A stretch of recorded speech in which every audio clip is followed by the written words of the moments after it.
Hello traders. तो आज 8th of March 2025 मैं डिस्कस करूंगा कि कैसे फ्यूचर को ट्रेड किया जाता है लॉन्ग एंड शॉर्ट रेशियो के साथ with the help of the Ganzilla professional.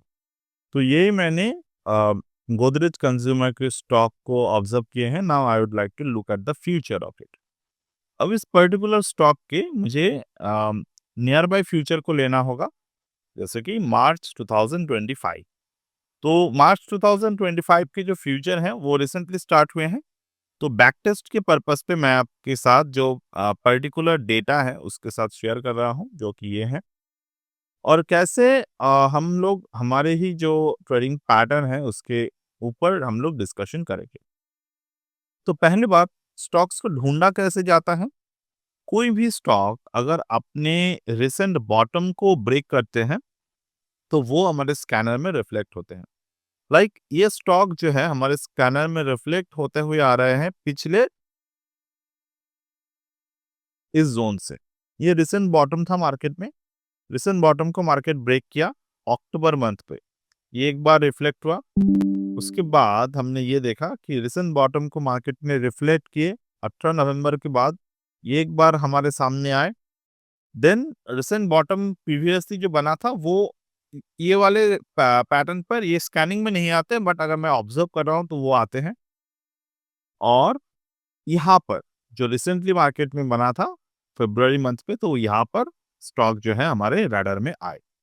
तो ये छोटे से समय है, बट हम लोग अगर फ्यूचर को एक शॉर्टर टाइम के लिए बात कर रहे हैं तो ये ही हमारे लिए एक परफेक्ट टाइम होते हैं फॉर द शॉर्टिंग अपॉर्चुनिटी। ठीक है। तो ये पॉइंट पर, मतलब ये जो 21 ऑफ फरवरी 2025 के रेंज थे, इस पर्टिकुलर जगह पर हम लोग शॉर्ट कैसे कर सकते थे मार्केट को। पहले तो मार्केट जो हमारे स्कैनिंग में आएगा वो आएगा after the market day close on the 13th of February. तो 13 फरवरी के बाद ये शॉर्टिंग अपॉर्चुनिटी में हमारे पास आएगा। अब 13 फरवरी को मार्केट जब आए उस दिन से हमें एनालिसिस करना है गैंजिला के पॉइंट ऑफ व्यू से। ठीक है। तो पहले मैं यहाँ को ये चार्ट को रिप्ले मोड पे जाता हूँ और 13 फरवरी पर मैं इसको लेके आता हूँ, ताकि आपको समझने में आसानी हो कि इस पर्टिकुलर दिन मार्केट में क्या पैटर्न बना था। This is the 12 February forward 13 फरवरी। ठीक है। अब 13 फरवरी के हिसाब से हम लोग एनालिसिस को करेंगे। 13 फरवरी स्टॉक के प्राइस क्या थे? 1056। ठीक है। Open the Ganzilla professional and see 0 degree पर कौन सा लेवल है। 0 डिग्री पे जो नंबर है वो है 860, यानी कि 860। ओके। और दूसरे जो नंबर है वो है 11, यानी कि 1100। तो 1100 will be act as a very important number for us, क्योंकि ये 1100 जो है ये 2 डिजिट है, और 2 डिजिट के हिसाब से अगर हम लोग देखें तो 2 डिजिट के बेसिस पर हम लोग मार्केट को ये देख रहे हैं, 2 डिजिट के बेसिस पर मार्केट कहाँ पर गिरता है। तो अगर मैं यहाँ पर स्टॉक को ये ऑब्जर्व करता हूँ तो 1100 जो मेजर नंबर है मार्केट में, इस पर्टिकुलर नंबर के नीचे गिरावट दिए थे आलिया में। तो ये जो जोन है हमारे गैन पैटर्न, अगर आप नहीं समझते तो समझने की कोशिश करें, बिकॉज गैन पैटर्न के अलावा बिना नंबर देखकर ट्रेड नहीं होता। तो ये एक बेसिक गैन पैटर्न है जहां पर हम लोग ये देख पा रहे हैं कि 1100 के नीचे मार्केट जब क्लोज हुआ तो यहाँ पर क्लोज होने के बाद मार्केट एक रिकवरी प्रोसेस पे चला गया। तो ये यहाँ पर हमारे लिए जो इम्पोर्टेंट सपोर्ट बना वो था 1000 जो कि नेचुरल नंबर है, स्क्वायर ऑफ 9 के। 1000 अभी आया भी नहीं है, बट हम लोग 1000 को कभी भी नहीं आउट ऑफ फोकस करेंगे। और जो नंबर है वो है 1100, जो भी स्क्वायर ऑफ 9 के प्राइम नंबर है। तीसरे जो नंबर है वो है सपोर्ट। सपोर्ट कहाँ पे है? यहाँ पर मार्केट की प्राइस, मतलब बॉटम कहाँ पर बना था? रिकवरी प्रोसेस के बाद 1065 पे। ठीक है। 1065 पे। तो ये हमारे लिए 3 इंपॉर्टेंट सपोर्ट है मार्केट में।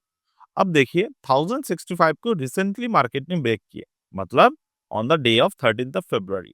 जिस दिन हमारे स्कैनिंग में स्टॉक आए उसी दिन मार्केट ने इस रेंज को ब्रेक किया। उसके पहले हमको ऑब्जर्व करने हैं कि मार्केट में पैटर्न क्या बन रहा था। ये एक रेंज बॉटम थे मार्केट के। ये रेंज बॉटम के साथ-साथ हमारे पास एक और रेंज बॉटम था जो कि है ये।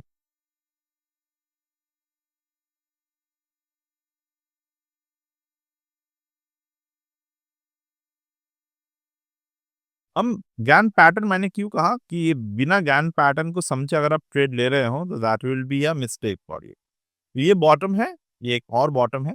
इन दोनों बॉटम को मैं यहाँ पर कनेक्ट कर रहा हूँ बाय यूजिंग द ज्ञान एंगल।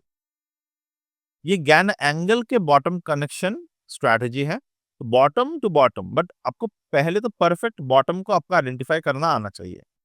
ये एक हायर बॉटम है मार्केट में। हायर बॉटम मार्केट में यूजुअली क्या बोलते हैं? Higher bottom signifies the bullishness. But वही हायर बॉटम के अगर 8/1 मार्केट ब्रेक हो जाते हैं या फिर वही हायर बॉटम के अगर मार्केट लो ब्रेक करते हैं तो it will identify as a significant bearish trade rather than the bullish trade. तो ऐसे ही हमें यहाँ पर कुछ पैटर्न देखने को मिले on the day of 13th of February. तो इसी दिन के बाद हमें क्या देखने को मिला यहाँ पर कि हमें मार्केट को एज अ सेल पोजीशंस देखने को मिले। और यहाँ पर मार्केट में कौन से पैटर्न क्रिएट किए हैं? 11, 12 और 13 मिलाकर मार्केट ने यहाँ पर एक परफेक्ट पुल बैक, एक परफेक्ट पुल बैक पैटर्न हमें यहाँ पर देखने को मिला है। तो एक परफेक्ट पुल बैक जब मार्केट में हमें यहाँ पर देखने को मिला तो what else do we need? We need a stop loss. तो कहाँ पर स्टॉप लॉस होगा यहाँ पर? नाउ बहुत सारे समय आपके लिए ये मान के चल सकते हैं आप कि रिस्क टू रिवॉर्ड आपके टेक्स्ट बुक फेवर में नहीं होगा। जो फ्यूचर अगर आप ट्रेड कर रहे हो तो बहुत सारे समय ऐसे होते हैं कि टेक्स्ट बुक के जो फिगर है उसको आप फेवर नहीं करते। क्योंकि मैं अगर भी चाहूँ भी तो भी मैं यहाँ पर स्टॉप लॉस नहीं दे सकता। क्यों? क्योंकि मार्केट के पोटेंशियल है। मार्केट ए पोटेंशियल करके चलता है मेजॉरिटी ऑफ द टाइम। अगर पुल बैक ट्रेड है तो पुल बैक की जो पॉइंट बी है यानी कि ये पुल बैक है, ठीक है? ये मार्केट के एक पुल बैक है। तो पुल बैक के जो पॉइंट बी है यानी कि ये जो एक्स पॉइंट यहाँ पर है, इस पर्टिकुलर एक्स पॉइंट के ऊपर मार्केट बहुत बार ऐसा होता है कि मार्केट यहाँ से एक्स पॉइंट के ऊपर चला जाता है। यानी कि कुछ इस तरीके से चला जाता है और बाद में वहां से जो है वो दोबारा मार्केट इस पैटर्न को रिपीट करते हैं, ठीक है? और वो पैटर्न अगर आपने मिस कर दिए तो आपके लिए हो सकता है कि बहुत सारे समय कुछ इस तरीके के मोमेंटम आप मिस कर दे। क्योंकि एक स्टॉप लॉस आपके हिट हो गए हैं तो आप दूसरे ट्रेड में जाते हुए डरेंगे। बट आपको अगर यहाँ पर स्टॉप ट्रेड लेना है तो कितने परसेंटेज के स्टॉप लॉस आ रहे हैं आपके? More than 5%।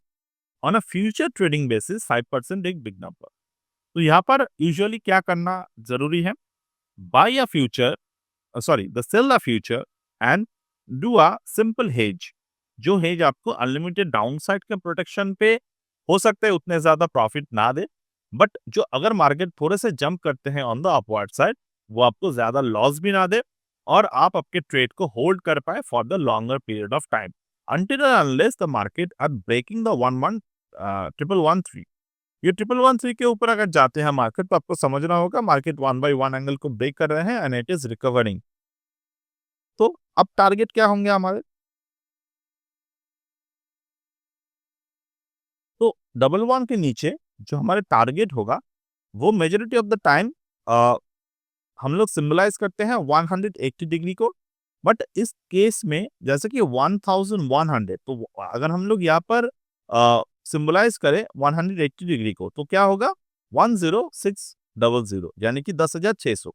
But on the particular day market also break the 10,600 also. तो बाय डिफॉल्ट मार्केट में यहाँ पर ट्रेड जो है वो बहुत स्ट्रॉन्ग बियरिश ट्रेड है। तो 10,600 के नीचे मार्केट के जो रेगुलर टारगेट होने चाहिए वो होना चाहिए 10,100 एंड 960। ओके, तो 10,100 and 960 will be our target.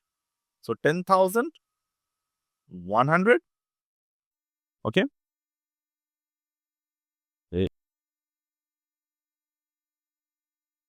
1010, very sorry, 1010 and the 960, these two our target।